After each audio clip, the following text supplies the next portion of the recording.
Chapter 2. Today marked the first day of the Applied Chemistry Certificate Program. For students at the College of Science, this was an exciting development, as applied chemistry had previously only been taught at Fudo Polytechnic Center, where it was part of a 2-year program leading to an associate degree in chemistry. Naturally, Tone was eager to explore this newly introduced subject. According to the lecturers, if the program showed promise, Fudo Polytechnic might recruit chemistry majors from the College of Science for short-term training, paving the way for them to become Vietnam's first chemical engineers. Until now, earning this degree had required studying abroad. As Tone listened to Professor, he couldn't help but feel a thrill of anticipation. Yet, even in this moment, his thoughts drifted to the image of the girl Cecile, which had lingered in his mind since the previous evening. Last night, while lying awake in his attic, her face seemed to flicker before his eyes, vivid and haunting. He tried to convince himself it was merely a fleeting dream, a beautiful but ephemeral memory. Yet, no matter how hard he tried, he couldn't shake her from his thoughts. After class, instead of heading home to rest before his afternoon tutoring job near Benton Market, Tone found himself biking straight to the Abraham Lincoln Library. He wasn't entirely sure why he was going. It wasn't driven by an overwhelming passion or a sudden compulsion. Perhaps it was simply a futile hope to catch a glimpse of her again, a disturbance in his normally focused routine caused by a beauty he found incomparable, a sight that had left an indelible mark on him. He was acutely aware of the vast social gulf between himself and the two girls. No force could bridge such a divide, and Tone had no illusions about this. Upon entering the library, instead of heading directly to his usual table, Tone scanned the room, hoping to spot the two girls from the previous day. By now, it was past 11 o'clock, and Marie Curie High School's morning classes had likely ended. However, there was no sign of them. Disappointed, Tone sat down at the table the two girls had occupied the day before. He tried to reason with himself that, with the school year just beginning, their schedule might be shorter, and they had probably been picked up by car. His visit seemed pointless. But just as he began to chide himself for his impulsiveness, the library door opened, and he spotted the two familiar silhouettes. His heart raced wildly. The younger sister was unchanged, still wearing her school uniform and walking with the same occasional, carefree hops. Cecile, however, was entirely transformed. Today, she wore a light yellow dress that flowed almost to her ankles, paired with a light blue long-sleeve blouse and a matching vest. The absence of a school badge on her chest added to the elegance of her attire. This new look made her even more stunning, though it seemed far removed from the image of a typical high school girl. Tone felt even more awkward when he saw the two girls walking straight toward the table where he was sitting. He hesitated, unsure whether he should stand up to greet them as Western etiquette might dictate. But before he could decide, the younger girl spoke up. "Hello, can we sit here?" Without waiting for his response, she pulled out a chair and sat to his right, while Cecile took the seat across from him.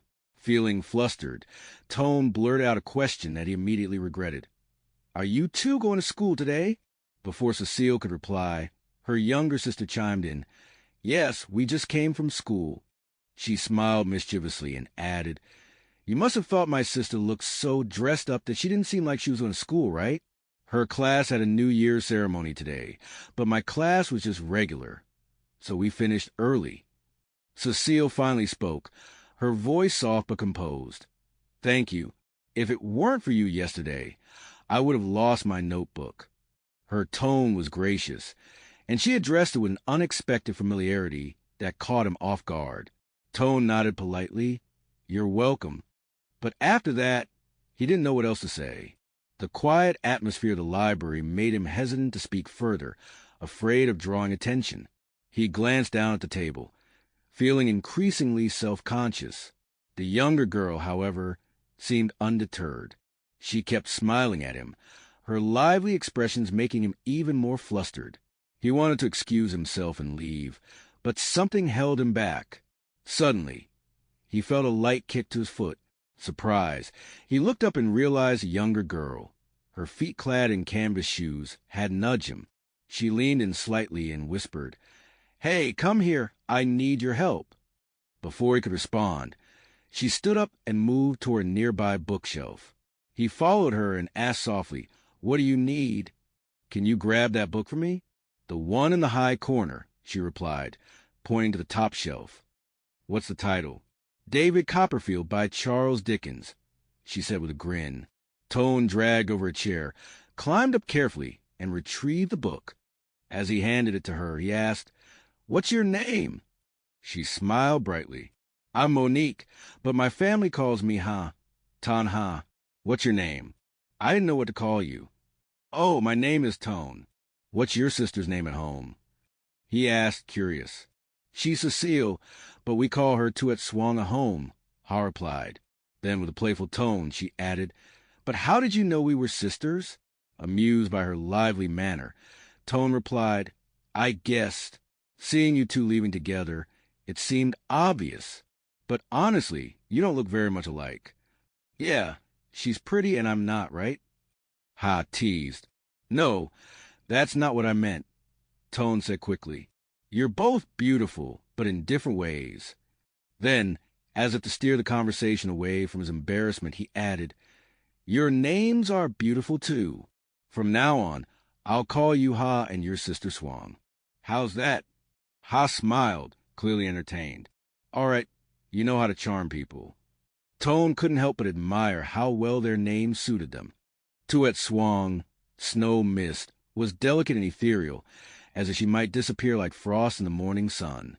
Tanha, Blue River, was vibrant and spirited, much like the lively girl before him. Breaking the momentary silence, Ha suddenly asked, "What are you thinking about, Tone? Are you thinking about my sister Swang?" Startled, Tone realized he'd have to be cautious around this bold girl.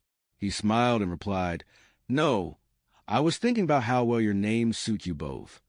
"Oh, what do you mean?" she asked, tilting her head curiously. Tone explained, "Well, your sister's name, Tuet Swang, makes me think of snowflakes, fragile and fleeting. And your name, Tanha, reminds me of the lively melody of Le Beau Danube Bleu, the Blue Danube." Ha seemed intrigued but couldn't resist teasing. "So, you're saying I'm loud and wild, huh? That's why you thought of that song." "No, not at all," Tone said with a laugh. "I just think your name has a natural charm, like a flowing river." Ha grinned. "Fine. From now on, my name will be Danube, not Monique." Their conversation carried on light and easy. Ha's wit and playful nature brought a smile to Tone's face, even as he struggled to keep up with her energy. "Do you come here every day?" she asked. "I just saw you yesterday, and here you are again." "I don't come every day, but I do come here often when I don't have class," Tone replied. "What about you? What grade are you in?" "I'm in second, and my sister is in terminale. After school, we wait here for our driver to pick us up," Ha explained. As the conversation continued, Ha's natural curiosity and boldness kept Tone on his toes. When their car finally arrived, Ha extended her hand for a casual shake. It caught Tone off guard, as he wasn't used to such gestures, especially from a girl. "See you another day," Ha said cheerfully before winking at him.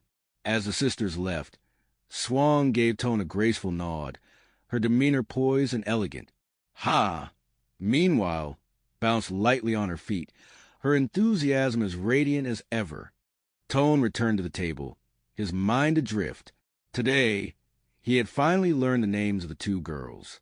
According to Ha, Swang was in her terminal grade, likely 18, while Ha was only 16. Though just 2 years apart, the sisters couldn't have been more different. Swang carried herself with a seriousness far beyond her age, almost like an adult, while Ha, in both her appearance and behavior, was every bit a child, spirited, impulsive, and unreservedly blunt. Yet, Ha's words lingered in his mind. Could it be true? Had he been captured by Swang? If not, why had he been behaving like a sleepwalker for the past 2 days? Could it be that Ha was right, that Swang possessed some uncanny ability to ensnare the soul of any boy who met her? When Tone arrived at the small rented room he called home, he dismounted his bicycle and wheeled it through the narrow alley. The place was quiet, save for the faint sound of a neighbor's radio playing a melancholic bolero tune. He sighed as he unlocked the flimsy wooden door to his room. Inside, the modest space greeted him, a narrow room barely large enough for a single bed, a small desk, and a bookshelf stacked with worn textbooks and notes. The air was thick and faintly tinged with the scent of old paper and ink. Tone switched on the small fan in the corner, its blades whirring as they fought the lingering heat of the day. He flicked on a light and sat at his desk, intent on preparing for the next day's lessons. But as he opened his notebook, the words blurred before his eyes. His thoughts wandered back to Cecile. "She's probably already forgotten about me," he whispered. "Just a fleeting encounter. Nothing more." Still, the faint fragrance that had lingered on her notebook earlier clung stubbornly to his memory. It was both a torment and a strange comfort. Shaking his head, he forced himself to focus. He opened his chemistry notes and began reviewing formulas and equations, his pen tapping rhythmically against the desk. Yet the restless rhythm betrayed his wandering thoughts. That night, lying on the creaky attic bed, Tone struggled to fall asleep. Tuet Swang's image drifted through his mind, a vision both lofty and fragile, as if it might vanish if he reached out to touch it. Her presence was an enigma, so vivid yet so intangible, like a shadow or an illusion. Had he truly experienced a coup de foudre, love at first sight? The thought left him restless.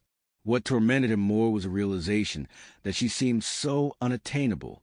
She wasn't just out of his reach. She was like a dream, fleeting and insubstantial.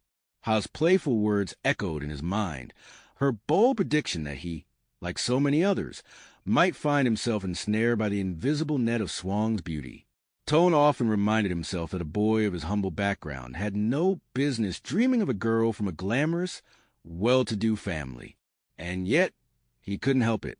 He found himself drawn to her, a girl with a name as poetic as Tuet Swang and a mysterious beauty that seemed to transcend the ordinary. From that day forward, Tone began cycling to the Abraham Lincoln Library every afternoon after school, hoping to catch a glimpse of Tuet Swang and spend time with Tan Ha. Almost every day, the three of them ended up sitting at the same table. On days when Tone arrived late, Ha would save him a seat by leaving a notebook beside hers. As always, Swang would greet him with a polite nod and little else, while Ha, ever lively, would cling to him, chattering endlessly about everything under the sun, class gossip, movies, music, and whatever else crossed her mind. Through Ha's stories, Tone learned more about the two sisters. Swang was an exceptional student, never ranking below 5th in her class.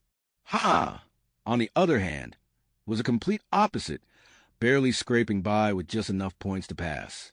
Before long, Tone found himself taking on an unexpected new role, tutoring Ha on the subjects she struggled with. It became part of his daily routine, one that tethered him more firmly to this unusual, vibrant pair of sisters.